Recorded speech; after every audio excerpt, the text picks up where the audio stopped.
ఇదేమి కొత్త ప్రతిపాదన కాదు. ఇప్పటికిప్పుడు నిన్నటికి నిన్న లేదా ఇవాళ పుట్టుకు వచ్చినటువంటి ప్రతిపాదన కాదు. గతంలోనే 2-3 నెలల క్రితం ఇటువంటి ప్రతిపాదన గురించి మీడియాలో చర్చ వచ్చింది. అయితే మిగతా దేశాలన్నింటి మీద వాణిజ్య యుద్ధంలో భాగంగా పన్నుల పెంపుదల వీటన్నిటిని ప్రకటించినటువంటి ట్రంప్ మిగిలినటువంటి అంశాల మీద, ముఖ్యంగా యుక్రెయిన్ ని ఆపేస్తాను అది ఇదని ప్రగల్భాలు పలికినటువంటి నేపథ్యంలో ఒకవేళ దారికి రాకపోతే ఈ విధంగా కూడా దెబ్బతీయాలని చెప్పేసి అప్పుడే ప్రతిపాదన వచ్చాయి.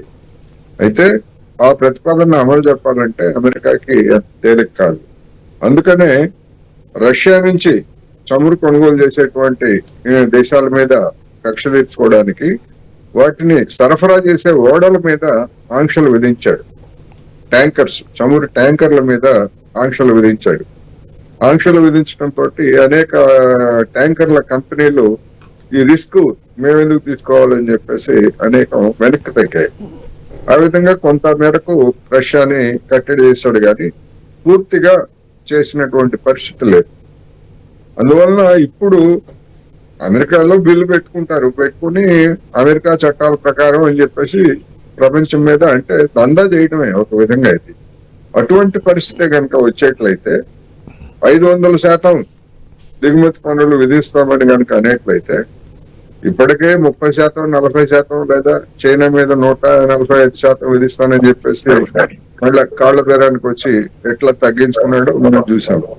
అటువంటిది 500% కనుక విధించేట్లయితే ఎవరికి నష్టం అంటే అమెరికాకే నష్టం. దిగుమతి చేసుకునేటువంటి దేశాల వాళ్ళు ఆ పన్నులు వినియోగదారులు చెల్లించాలి. అందుకని అలాంటి దుస్సాహసానికి ట్రంప్ పాల్పడతాడా అనేటువంటిది ఇప్పుడు ఉన్నటువంటి ముందున్న సమస్య. నేనైతే బెదిరింపుల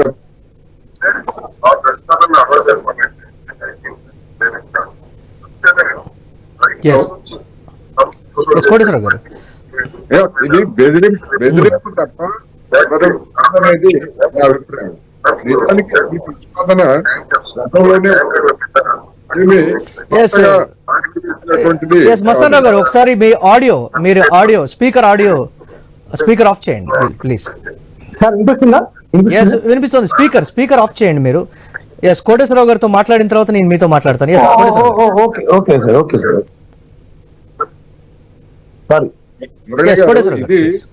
ఇది ఇంతకుముందు నేను చెప్పినట్టుగా కొత్త ప్రతిపాదన కాదు.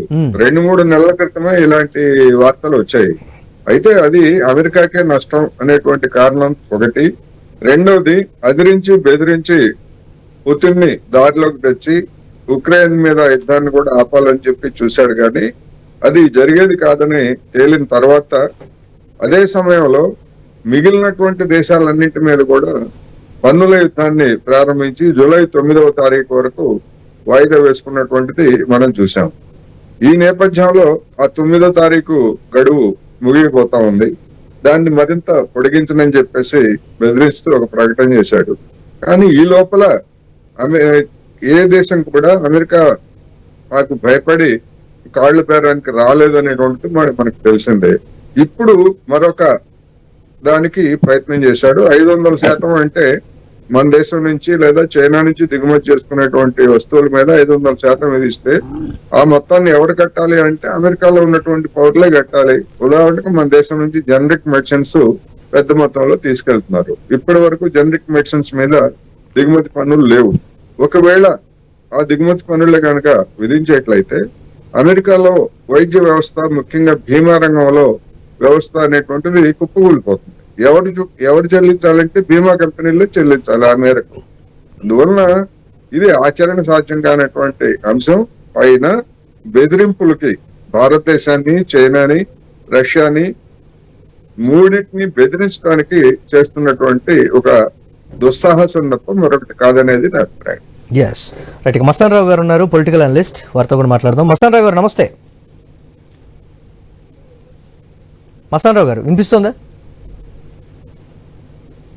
మస్తాన్ రావు గారు మస్తాన్ రావు గారు వినిపిస్తుందా? ఎవరికి లాభం, ఎవరికి నష్టం? కోటేశ్వరరావు గారు చెప్పినట్లుగా పిచ్చి పిచ్చి నిర్ణయాలు తీసుకుంటే అమెరికా పౌరులే నష్టపోతారు తప్ప ప్రపంచం బాగానే ఉంటుందనేటువంటి ఒక వెర్షన్ అయితే వినిపిస్తోంది. ఏంటి ట్రంప్ నిర్ణయాన్ని ఎలా చూడాలి? ముఖ్యంగా ఫార్మా ఇండస్ట్రీ కావచ్చు, లేకపోతే క్లాత్ మర్చెంటైజ్, ఈ రెండు ఇండస్ట్రీలు కూడా చాలా వరకు దెబ్బతినేటువంటి ఛాన్సెస్ ఉన్నాయనేటువంటి ఒక మాట. ఎలా చూడాలంటారు ఈ పరిణామాలని?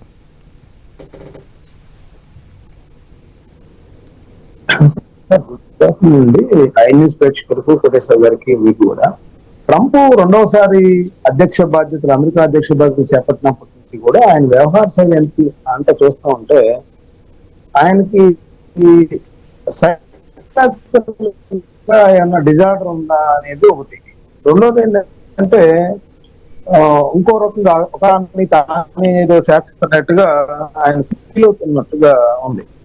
అక్కడ భారత్ పాకిస్తాన్ మధ్య వచ్చినా, లేకపోతే ఉక్రెయిన్ రష్యా మధ్య వచ్చినా, లేకపోతే ఇరాన్ ఇజ్రాయల్ మధ్య వచ్చినా, ఎక్కడికి వచ్చినా ఆయన తలదూరుస్తున్నాడు. ఆయన అడిగిన అడగకపోయినా తలదూరుస్తూ నేను ఎట్లా చేస్తున్నాను అట్లా చేస్తాను, ఏదో ఒక రకంగా మన ముతక భాషలో చెప్పాలంటే రౌడీజం చేసినట్టుగా ఉంది. అంతర్జాతీయంగా ప్రపంచ దేశాల మధ్య మాట్లాడుతున్న వ్యక్తిగా అగ్రరాజ్యం అయిన అమెరికాకి అధ్యక్షుడిగా ఉండి ఆయన చిల్లర పనులు చేస్తున్నట్టుగా నేనైతే అంటాను. ఇది చూడండి, మీకు ఉక్రెయిన్ కి వాళ్ళు సైనికంగా కానీ లేకపోతే ఆయుధ సంపత్తి పరంగా కానీ బాగా వాళ్ళకి హెల్ప్ చేస్తున్న పరిస్థితి. వాళ్ళని పిలిపించేమంటారు, అక్కడ మీరు కనుక మేము హెల్ప్ చేస్తున్న దానికి ప్రతిగా అక్కడ మీ వనరులు ఉన్నాయి, ఖనిజాలు ఎన్ని ఉన్నాయి, అవి మాకు ఇవ్వాలంటారు. ఆయన బెదిరించాడు కాసేపు. ఆ తర్వాత నేను చెప్తే పుతిన్ వింటాడు, నేను చెప్తే ఎమ్మటి ఆగిపోయిద్ది అన్నాడు. పుతిన్ దానికి సంబంధించి సరైన సమాధానం చెప్పిన నేపథ్యంలో మళ్ళీ కొనాకు బెదరకుండా ఉన్నాడు.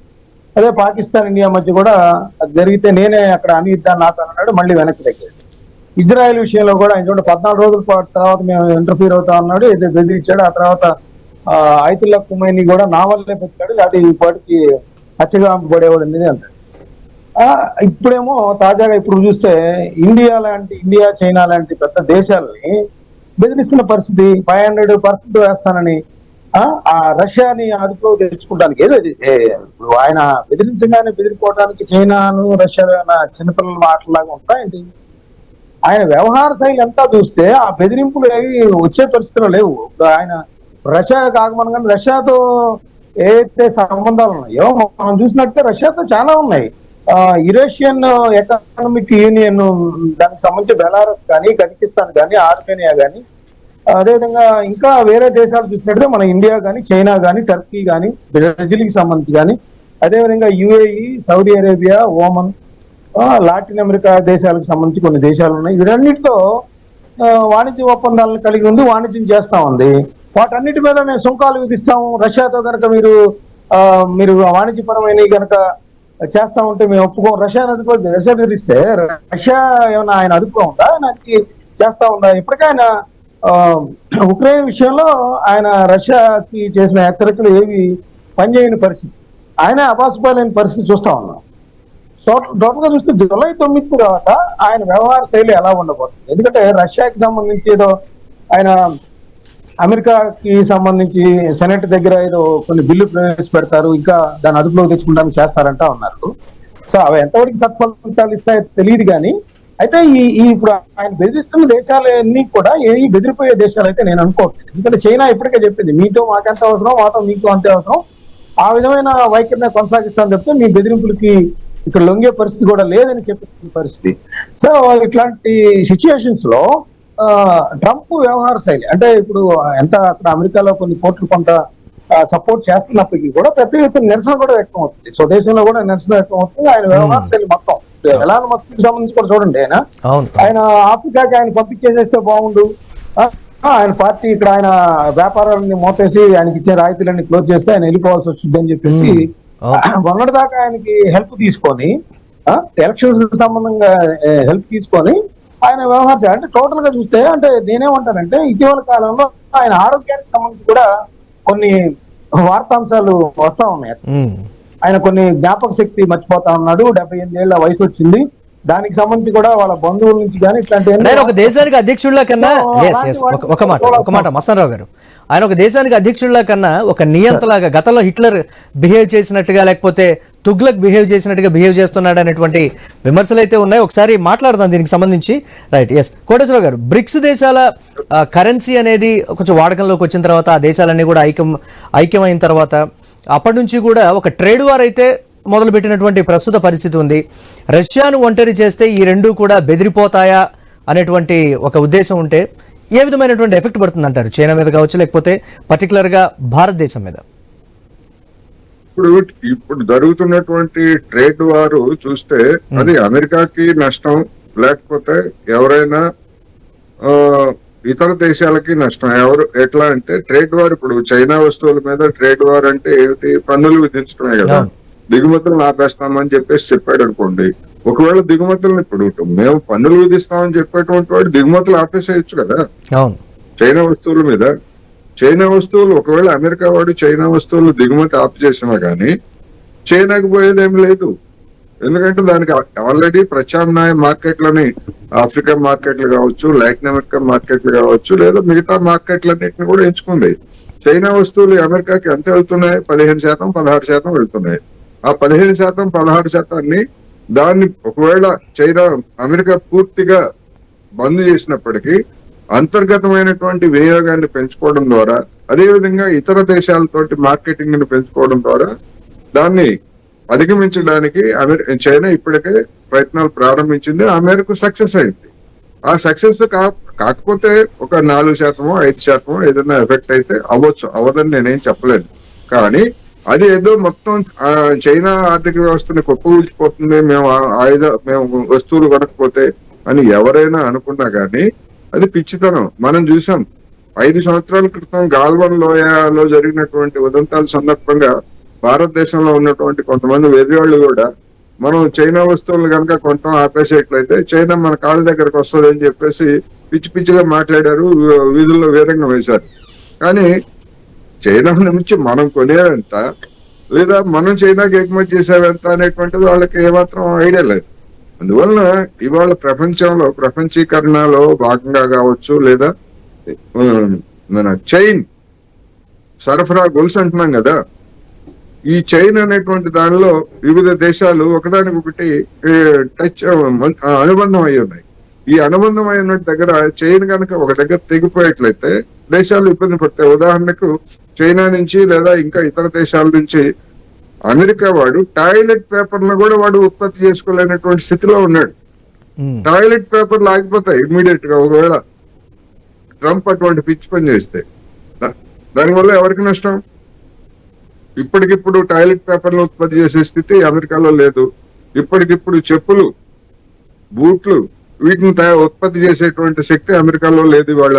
ఇవన్నీ కూడా కావాలంటే కనీసం 5 నుంచి 10 సంవత్సరాల పాటు కొన్ని $100 కోట్ల, వేల కోట్ల బిలియన్ డాలర్ల పెట్టుబడులు కావాలి, సమయం కావాలి ఫ్యాక్టరీలు నిర్మించుకోవడానికి. అందువల్ల ఈ అనేకమైనటువంటి సమస్యలు ఉన్నాయి.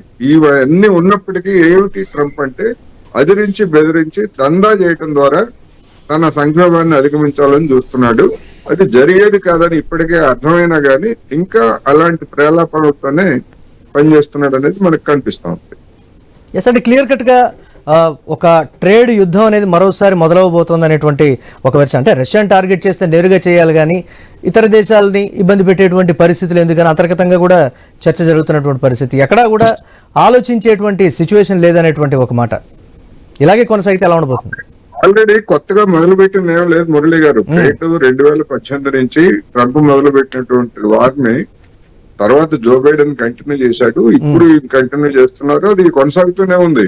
కాకపోతే తీవ్రత పెరుగుతా ఉంది, వాణిజ్య యుద్ధ తీవ్రత పెరుగుతా ఉంది.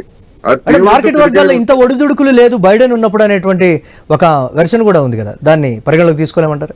ఈ విధమైనటువంటి అనిశ్చితంగా ఒకరోజు నేను పుతిన్ తోటి నాకు మంచి స్నేహం అంటాడు, ఒకరోజు బీజింగ్ చైనా తోటి నాకు మంచి స్నేహం అంటాడు, మరుసటి రోజు నాకు శత్రుత్వం అంటాడు. ఈ విధమైనటువంటి పిచ్చి ప్రలాపనలు జో బైడెన్ నుంచి లేవు కదా. ఒక స్థిరమైనటువంటి వైఖరి, అమలు చెప్పేదేదో అమలు చెప్పాడు తను. ఇట్లాంటి ఒక అనిశ్చితమైనటువంటి మాటలు జో బైడెన్ లో లేవు. ఇప్పుడు ఈ అనిశ్చితమైనటువంటి మాటలు ఎందుకు మాట్లాడుతున్నాడు ట్రంప్ అంటే సంక్షోభం పెరుగుతా ఉంది, అమెరికా ఆర్థిక వ్యవస్థ